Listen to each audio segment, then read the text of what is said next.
Hello, 2BC. Thanks for joining me this week as we continue our summer study of Proverbs. Today, we're going to be jumping into the sentence sayings in Proverbs 14. But let's go ahead and pray as we get started. God, I thank you so much for today, and I thank you for the time that we can open your word and we can discuss your wisdom and how we can live that out, God. And I pray that as we read Proverbs today, that you will speak to our hearts and that we will hear from you, God. Jesus, we love you so much, and we pray all of this in your holy and precious name. Amen. So as I said, today we're going to be diving into Proverbs 14. And for the last 6 weeks, we have been, 6 weeks. It's been 6 weeks already in Proverbs. But we've been in the first 9 chapters of Proverbs. And we've talked a lot about wisdom and what choosing the life, a path of wisdom looks like. And in those first 9 chapters, we get this extended exhortation, this extended, hey, please listen to my advice kind of message from the father to child. And that's for Proverbs 1 through 9. So starting in Proverbs 10, we get this notation that these are the Proverbs of Solomon. So I'm going to go ahead and open up my Bible here. So Proverbs 10:1. We see the Proverbs of Solomon, and then it goes. And so this is a specific collection of Proverbs. It starts in 10:1, and it goes through Proverbs 22:16. And so it's a collection of Proverbs that are designated as of Solomon. So this could mean that he wrote them, that he adapted some of them from other sources, he collected them. They are connected to Solomon in some way. We know that Solomon did write Proverbs and write some Proverbs throughout his life. So, but this specific collection, though, is saying that these Proverbs in 10 through 22 are connected to Solomon in a specific way. And so and they also take a little bit different, they sound a little bit different than where we've been in 1 through 9. It's more, we would call them sentence sayings. And so it's like a sentence that can stand alone in a lot of ways and says something specific. It's not necessarily this connected thought process as we go through. Although there are, we will notice even today that there are some loosely connected topics and themes in different sections of Proverbs 14. And we'll see this throughout the rest of the book. So that's where we are, and that's where we're going. So we are going to be in Proverbs 14 today, and we're going to look at verses 1 through 15. And our curriculum zeroes in on verses 8 through 15, but I went ahead and broadened our scope for this for our study this week. So I thought it would be interesting to take a look at a few more verses from Proverbs 14. So I'm going to read the whole section, and then we're going to talk about some specifics within it. So Proverbs 14, verses 1 through 15. I'm going to be reading out of the New Living Translation, but I also really liked the NIV for this week.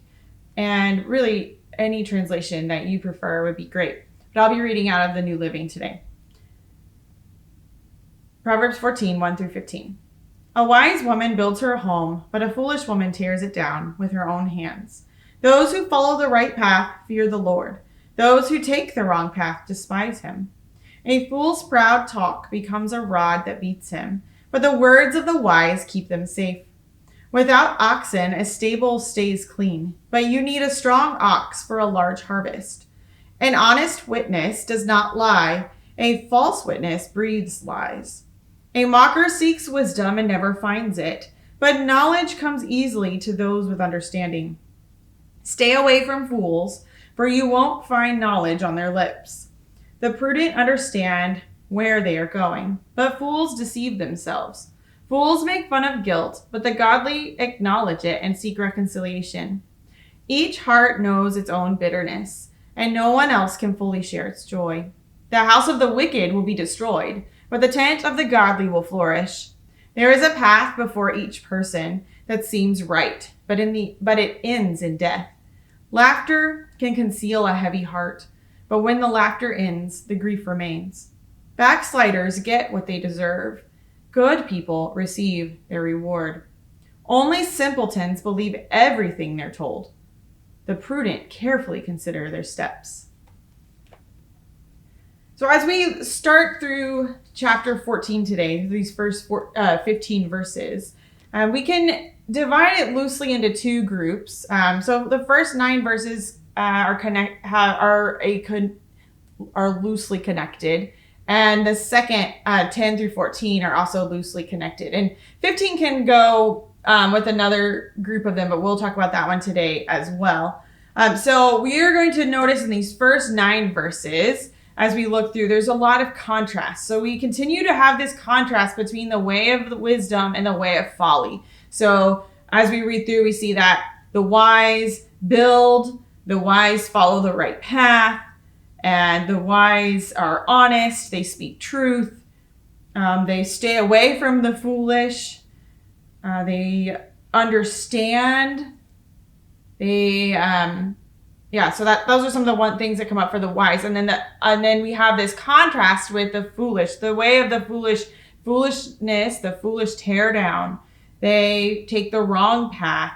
They despise the Lord. They bear false witness, so they lie. They, they don't find wisdom. And so we see this contrast between wisdom and folly. And we also see that they deceive themselves. And so there's this contrast between those who follow the path of wisdom and those who follow the path of folly. So let's dig in a little deeper and look at a few of these verses more specifically. So as we look at verse 1, we have this image again of wisdom as a woman who builds her home. And it's not just like, her home, like her actual house, but more of a life of wisdom, a household, a community of wisdom. So wisdom is something that builds up, and foolishness, so the path of folly is something that tears down. And I think it's also interesting because this house imagery is picked up again over here in verse 11. It says, the house of the wicked will be destroyed, but the tent of the godly will flourish. And so we have this idea of wisdom brings this flourishing and this growth. And I think that's really a very unique characteristic of wisdom, is that something that's going to provide growth in us. And then we come to verse 2, and it talks about how those who follow the right path fear the Lord. Those who take the wrong path despise him. And I believe it's the NIV, and I will double check it. I have the NIV right here on my phone. It says, verse 2 says, whoever fears the Lord walks uprightly, but those who despise him are devious in their ways. So whoever fears the Lord walks uprightly. So this idea that wisdom is a way of doing life. And it's not, I made one wise choice or one wise decision, and so therefore I am wise. Or I made one foolish choice or one foolish decision, and therefore I am foolish and I'm on the wrong path. It's more of the pattern and the way that we live our lives through that pattern. So a person is not wise just because they make one wise choice, and a person is not foolish just because they make one foolish choice. It's a pattern of living. And as I was thinking about this today, I was thinking about habits and how we form habits and how we can break bad habits. We want to form good habits and break bad ones. And when I was thinking about this, my dog Pike came to mind. He is a blue tick coonhound, and he's really a hilarious dog, but that's a story for another time. But one thing that we learned about Pike early on, he came to us as a stray maybe about 5 or 6 years ago. And one of the things we learned about him early on is that he is going to travel the same path through the yard over and over and over and over again. And I know a lot of dogs do this, but Pike is very interesting. So before we moved to Corpus, he ran around our backyard in Lumberton, and he ran and had paths, and he ruined all of the grass on all of his paths, and it never grew again. Because he wore these deep ruts in the ground. Like the ground actually sunk down from where it had been level with the rest of the yard. And so when we moved to Corpus, we have in our backyard, there are already paths marked out with big stepping stones. And he is very, very particular about using those specific paths to get around the yard. So the good thing for us is that it doesn't wear deep paths in our yard. But he's very habitual in how he goes through all of these different paths. And so when I think about habits and forming good habits, I think of Pike and how he wore these deep ruts in the yard from walking the same direction over and over and over again, and never straying from that. And when I was thinking about that, I remember how when we were trying to move here, we tried to fill in some of those paths so the yard was more level, and trying to get grass to grow there, and how difficult it was to get rid of those ruts in the yard, especially when the dog was still there trying to wear them back in. But as I think about habits and how easy it is to start that path, and it's over time of walking the same direction, doing the same thing over and over and over again. And so sometimes we have good habits and we have bad habits. And when I think about that, I think about how this idea of patterns of living is patterns of wise living take practice. It takes time of responding the same way over and over again in our lives to truly walk uprightly and fear the Lord and walk in a path of wisdom, and wearing those ruts so that the ruts that we are automatically turning to, the habits, the first response of ourselves is to respond rightly and wisely and like Jesus would. It takes practice though for that to become so innate in us, and to undo maybe the ruts that we don't want in our lives, ways of responding maybe with anger whenever we should respond with gentleness, or responding to any situation in a way that is not matching the way Jesus would respond. And so that's what I think about when I think of this following the right path, and how it takes practice, and it's over a long period of time of wearing those ruts deeper and deeper and deeper into our lives. So as we keep going, though, we see this idea of, or this contrast between the wise and the foolish continue as we go through chapter 14. And we get over here to verse 8, and it talks about the prudent. We talk about how the prudent understand where they're going, but fools deceive themselves. And then we pick up this idea of prudence again over here in verse 15. It talks about the simpletons believe everything they're told, and the prudent carefully consider their steps. And so we think about prudence and being measured and intentional with the way that we do life, and not necessarily being scared or overly cautious, but being very intentional and not just going haphazardly through life, living a life of wisdom, a life that is characterized by having patterns of wisdom, is a life that is prudent and intentional. And in verse 15, it talks about the simpletons. When it talks about the simpletons, what it's meaning is the simple here are those who have yet to choose which direction. They haven't yet chosen folly. They haven't yet chosen wisdom. They just haven't decided yet. And so that's what it's meaning by simpletons. It's kind of an interesting thought, because that's not a word we use very often.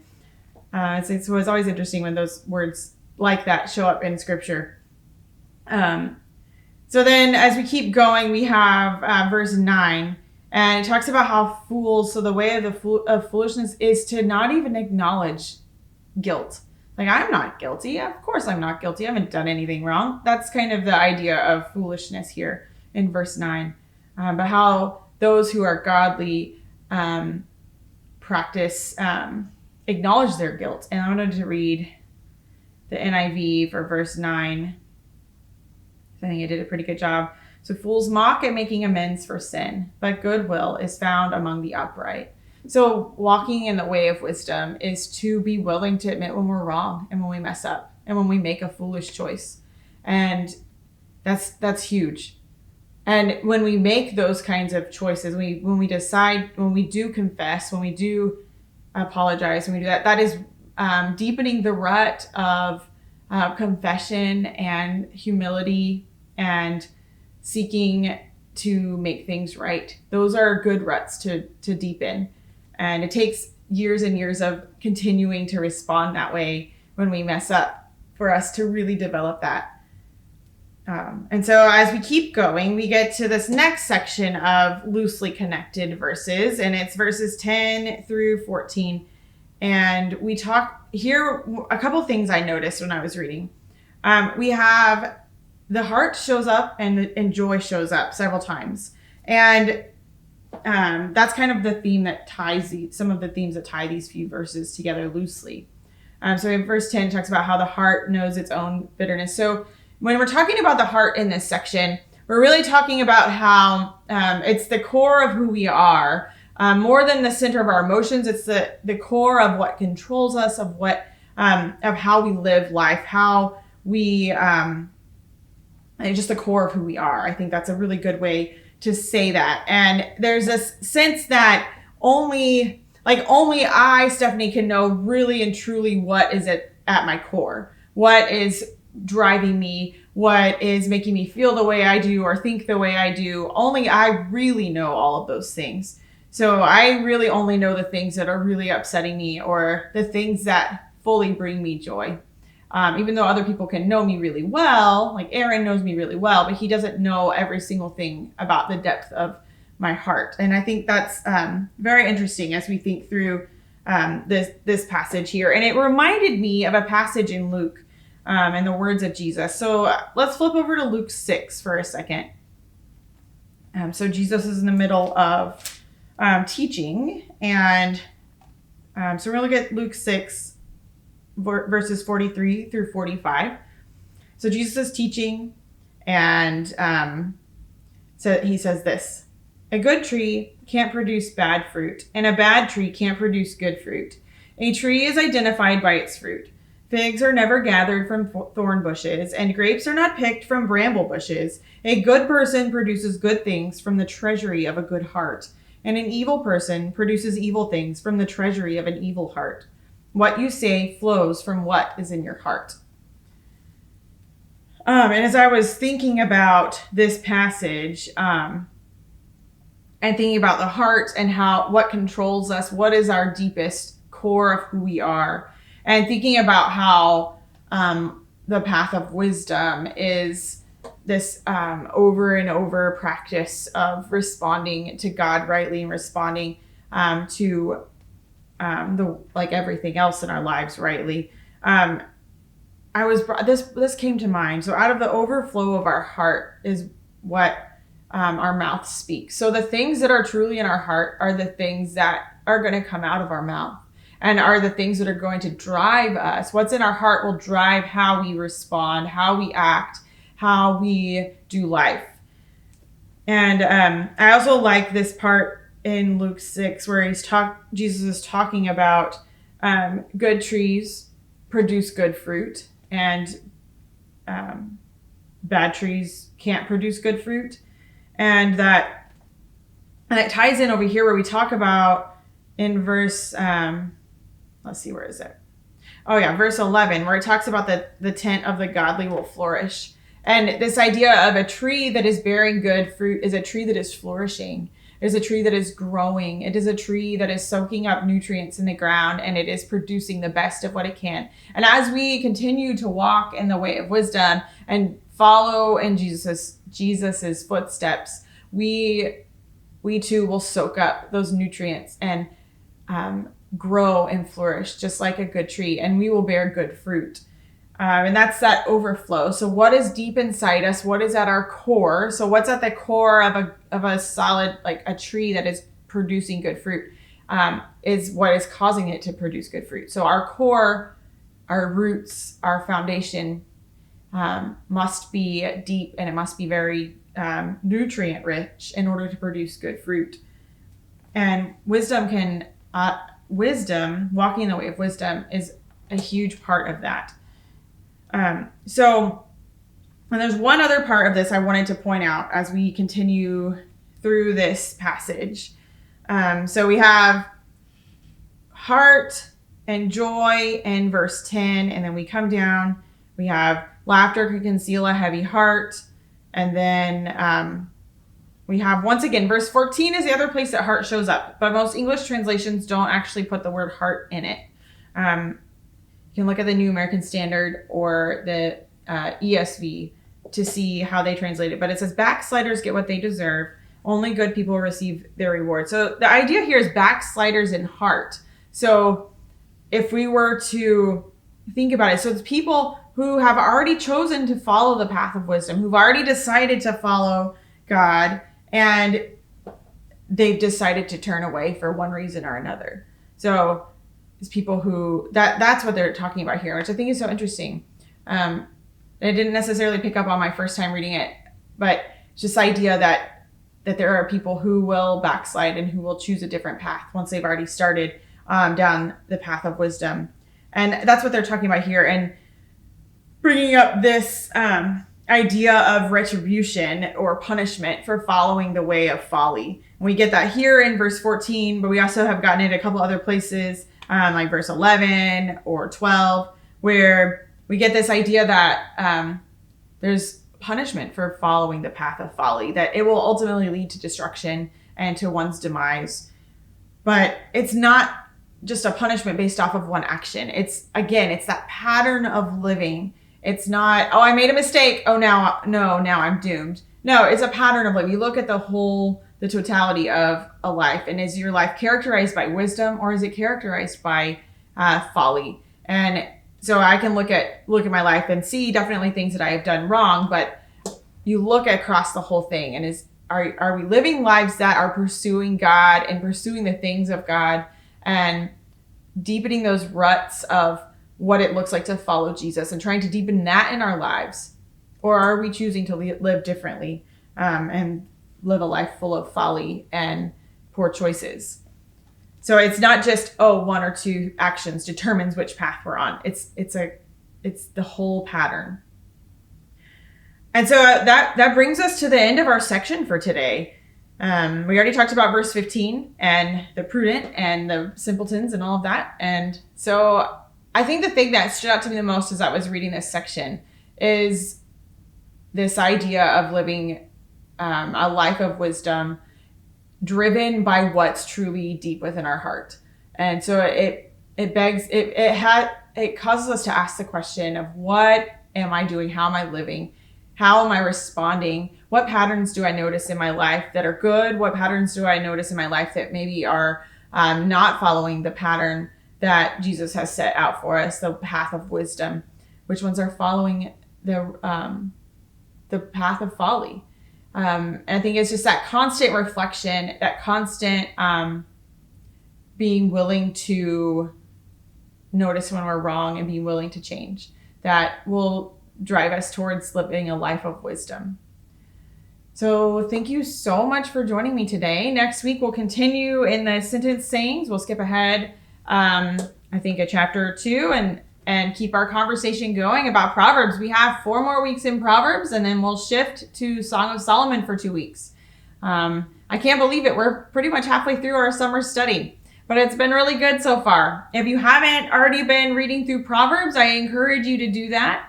There's still plenty of time to read Proverbs between now and the end of our study.